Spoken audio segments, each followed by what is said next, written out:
Ramesh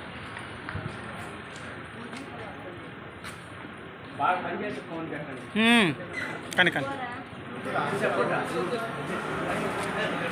all India Council of Human rights నుండి south India president అయినటువంటి సల్మాన్ రాజు అని నేను నెల్లూరు జిల్లా జనరల్ సెక్రటరీగా పనిచేస్తున్నటువంటి రమేష్ గారు, అలాగనే వారి తల్లి గారు అయినటువంటి పెంచలమ్మ, నెల్లూరు జిల్లా చేజర్ల మండలం మామిడివరం గ్రామంలో జిల్లా జడ్పీ స్కూల్లో పనిచేస్తూ వారు భర్త గారు ఇరువురు కూడా 2016లో ఈమె జాయిన్ అవ్వడం జరిగింది.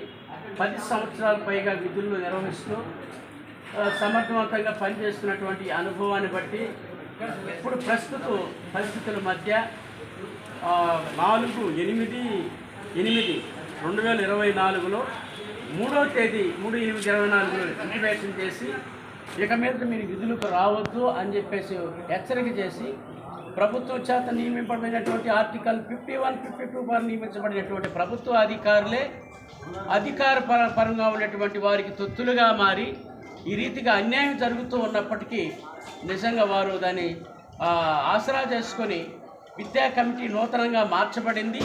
దానిని బట్టి మేము ఈరోజు మీ విధుల్లో నుంచి మేము తొలగిస్తూ ఉన్నామని చెప్పేసి ఒక సాగు పెట్టుకొని తీసుకొని వచ్చేసిన తర్వాత మనం చూస్తే సుమారు 24 నెలల పైగా ఆమెకి నెల చేసినటువంటి వేతనాన్ని ఈనప్పటికీ కూడా ఆమె ప్రభుత్వం ద్వారా మనం ఈ పని చేస్తూ ఉన్నాము, ఎప్పుడైనా నా జీతం నాకు వస్తుంది అనేటువంటి నిరీక్షణ విశ్వాసంతో ఆమె పనిచేసినప్పటికీ ఇప్పటి వరకు ఆమె జీతం ఇవ్వకపోవడం అనేది రాజ్యాంగ విరుద్ధమైతే అదే పరిస్థితిని చూస్తున్నటువంటి ప్రభుత్వ అధికారులుగా పనిచేస్తున్నటువంటి ఎడ్యుకేషన్ డిపార్ట్మెంట్లో పనిచేస్తున్న టీచర్లు కూడా దానికి వత్తాసు పలికి ఎంతగా వారిని నిజంగా హింసించడం అనేది రాజ్యాంగ విరుద్ధమే. కాబట్టి ఆర్టికల్లో మన రాయబడినటువంటి వేడన నిరోధించే హక్కు ఒక వ్యక్తి నిజంగా అమానుషంగా దూషించడము లేదా హేళన చేయడము అనేది హింసాత్మకమైన సంఘటన, రాజ్యాంగబద్ధమైన విషయాన్ని తెలుసుకోవాలనే విషయం తెలుసుకోవడం, ఈ రీతిగా వారిని హింసించడం అనేది విరుద్ధము అనే విషయాన్ని మీరు గ్రహించాలని ఈరోజు మేము తెలియజేస్తూ ఉన్నాం. కాబట్టి మనము నిజంగా కూడా ఆర్టికల్ 4 అని చెప్తుందంటే ఎవరు కూడా బానిసలు కాదు. కాబట్టి All India Council of Human Rights ద్వారా వారి హక్కుని ఎప్పుడైతే వారు కోల్పోయారో ఆ తదుపరి నిజంగా All India Council of Human రైట్స్కి వాళ్ళు ఉత్తర్వు పెట్టుకున్న తర్వాత ఎక్కడా మాకు న్యాయం జరగదు. ఆ తర్వాత కోర్టు కూడా వాళ్ళు వెళ్ళడం జరిగింది.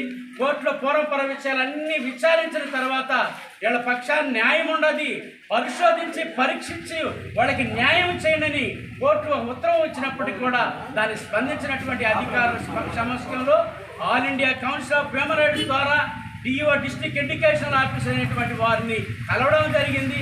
వారు పొలం విషయాలన్నీ పరిశోధించి పరీక్షించిన తర్వాత తగ్గ న్యాయం చేకూరుస్తారనే విషయాన్ని వారికి మేము తెలియజేయడం జరిగింది. కాబట్టి తక్షణమే వాళ్ళు నిర్ణయం తీసుకొని వారికి మంచి న్యాయం చేస్తున్నటువంటి విషయాన్ని నిజంగా నిర్ణయం తీసుకొని అతి త్వరగా జరిగించాలని కోరుకుంటున్నాం. Thank you.